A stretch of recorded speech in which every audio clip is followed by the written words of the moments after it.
अमित पाल जी, हिसार से। दादा दादा श्री जीवन में प्रभु कृपा से समर्थ महापुरुष सदगुरु रूप में प्राप्त हो जाते हैं। कभी कभी अपनी मनमुक्ता भरे आचरण से संसार से प्रीति हटती नहीं। प्रश्न है महाराज जी की ईश्वर प्रेम में, जप में, प्रभु प्रीति में कैसे अपने आप को आगे बढ़ाएं और कैसे अपने कर्मों का आचरण कैसे इतना अच्छा रखें कि प्रभु प्रसन्न हो, सदगुरु प्रसन्न हो, उनका संतोष हमें प्राप्त हो और शिष्य पर गदगद हो वो। हाँ, ठीक बात है। आज्ञा सबसे बड़ी सेवा मानी जाती है। अब जो ही कहें करे हम सोई, आयुष लिए चले निज दासी, मन क्रम वचन त्रिशुद्ध सकल मत, हम श्री हित हरिवंश उपासी। क्या है कि इसके हमें मूल में पहुंचना पड़ेगा। जहां से हमारी गलती होती है वो मूल होता है देहाभिमान, अज्ञान। हम देह नहीं है, बिल्कुल परम सत्य बात है, पर हमारी ऐसी अहमता ममता हो गई कि ऐसा लगता है कि यही मैं हूं। ये भी पता है ये छूट जाएगा, ऐसा अनुमान है कि पीछे ये नहीं था। तो वर्तमान में ऐसा भगवान की अविद्या का खेल है कि ऐसा लगता है कि मैं हूं, नहीं लगता। देखो पक्का देखो, बात बनाना अलग बात है, ईमानदारी से देखो उनकी माया का प्रभाव बिल्कुल 100 में 100% ऐसा लगता है कि मैं ही हूं, नहीं लगता? बताओ, लग रहा है ना? वो सुन सुना के बोल दोगे कि मैं शरीर नहीं हूं, पर है, ऐसा लगता है मैं हूं। अब मैं क्या हूं? पुरुष हूं। अब शुरू हो गए विकार। मैं क्या हूं? विद्वान हूं। मैं क्या हूं? भजनानंदी हूं। मैं क्या हूं? धनी हूं, तो अमुक पद।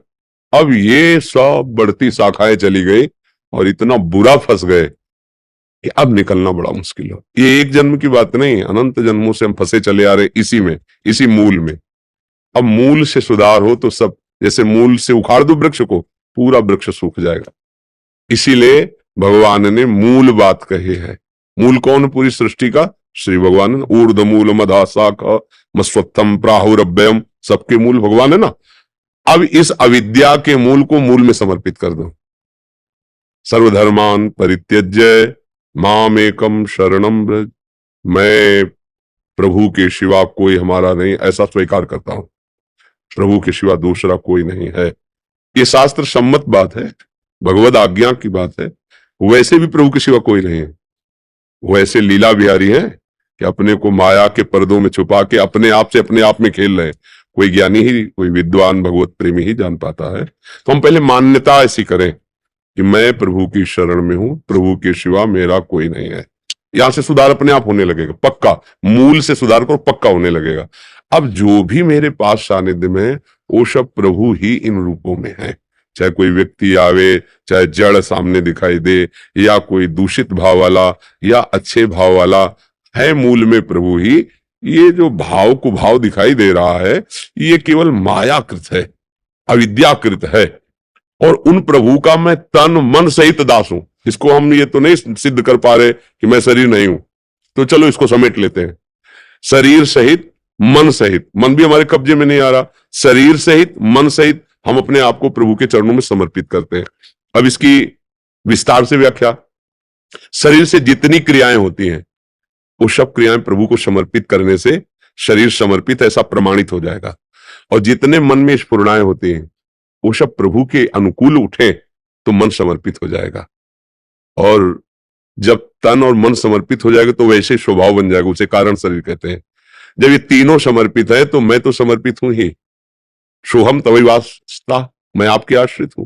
तनुवांग मनोभीर अमलई सोहम तवैवाश्रिता, मैं तो आपका हूं ही। लेकिन ये जो मायाकृत था, मुझे अपनेपन में फंसा रखा था, मैं उसे आपके चरणों में समर्पित करता हूं। इस समर्पण को करने का जो सौभाग्य है वो गुरु कृपा से मिलता है, क्योंकि हमें शरणागत होना भी नहीं आता है। कैसे शरणागत हो, किसे शरणागति कहते हैं, क्या करूं? तो गुरुदेव जो नाम मंत्र उपासना और जो बात बताते हैं उसको सुने, समझे, आचरण में उतारे और खूब मंत्र जप करे, नाम जप करे। जो निषेध किया गया कि ये नहीं करना चाहिए वो भूल कर ना करे, जो विधि की गई है उसे भूल कर भी ना त्यागे। समझो, उसे करना ही है। जो निषेध किया गया है वो भूल कर भी ना करे। तो कुछ ही दिनों में आप देखेंगे कि आपके हृदय में एक अद्भुत आनंद स्फुरित होता है। जब किसी वस्तु व्यक्ति के संयोग से सुख का अनुभव होता है वो भगवदानंद नहीं होता है, वो मायाकृत है। और मायाकृत हर्ष होता है, आनंद नहीं होता। और हर्ष का द्वंद है शोक। लेकिन जब बिना किसी वस्तु व्यक्ति के संयोग के आनंद उत्पन्न हो, उसे भगवदानंद कहते हैं। और वो होता है नाम जप से, मंत्र जप से, भगवत प्रेमी महात्माओं के सानिध्य में बैठकर उनके ये वस्तु व्यक्ति थोड़ी है, तुम्हारा सेवक असुर, ये तो सच्चिदानंद भगवदानंद है। अब इस आनंद की जब अनुभूति होगी, तब कभी कुविचार के द्वारा की जाने वाली जो गंदी आदतें हैं, गंदी क्रियाएं हैं, वो नहीं बनेंगी। और जब वो नहीं बनेंगी तो हरि गुरु के अपने आप प्यारे हो जाओगे। भगवान को वही प्यार है जो भगवान का शासन माने, भगवान का अनुशासन माने। गुरु को वही प्यार है जो उनकी आज्ञा का पालन करे। समझ रहे ना? हाँ, खूब नाम जप करो, अच्छे आचरण करो। मन विवश करेगा गंदी बातों के लिए, लेकिन हमें भगवान का बल लेकर, उनके नाम का बल लेकर, उनके वचनों का बल लेकर हमें वो नहीं करना है। जैसे कोई बहुत सुंदर हमको भोजन बना के दे और कोई विश्वासी आके कान में बता दे कि खाना मत, जहर पड़ा है। अब आप लाख उपाय करो, बड़ी अच्छी अच्छी चीजें रखी, पर आपकी हिम्मत नहीं पड़ेगी ना, कि है तो गुलाब जामुन पर उन्होंने बताया जहर पड़ा है। ऐसे ही नाना प्रकार की मनोहर भोग सामग्रियां माया फेंकेगी, लेकिन फंसना मत, वो जहर से भी जहरीली है। जहर तो एक जन्म मारता, माया तो कई जन्मों से मारती चली आ रही। धर्म युक्त भोग सेवन करने से भक्ति में अंतर नहीं आता। जैसे आप गृहस्थ में एक पत्नी व्रत नियम लिया, कभी ऐसा जो भोजन है प्रभु को समर्पित करके, जो वस्त्राभूषण प्रभु को ये सब भजन हो रहा है, भक्ति हो रही, लेकिन वही धर्म विरुद्ध आचरण, वही चेष्टा, फिर वो तुम्हारे लिए अंतःकरण को मलिन करके, गंदा करके, ऐसा और है कुछ नहीं। अब बताओ, इतना संसार सब भोग रहे हैं, क्या कभी ऐसा छाती शीतल हुई कि अब कछुनाथ नचा ही मोरे? कैसा नाटक है। भूत के लड्डू खाते जाओ, तृप्ति है ही नहीं, और ना खाओ तो ललचाते जाओ, भटकते जाओ।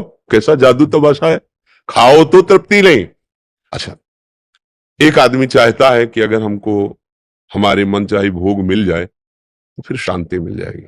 अच्छा, उसका समय से प्रारब्ध अनुसार वो भोग मिल जाता है, अब वो उसे भोगता है, फिर उसको शांत हो जाना चाहिए, क्योंकि मांग तो यही थी मन की। फिर वो दूसरे भोग को देखता है, उसी भोग को दूसरे से भोगना चाहता है।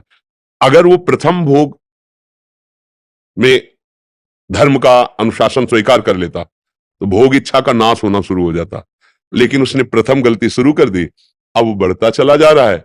अब जिसको उसने स्वीकार किया था और अब उसी को नष्ट करना चाहेगा, क्योंकि वो आगामी भोग में बाधक बन रहा है, पापाचरण शुरू हो गया। समझ रहे ना? आज्ञा पे रहो, बहुत अच्छा जीवन, पवित्र जीवन, सुखमय जीवन हो जाएगा।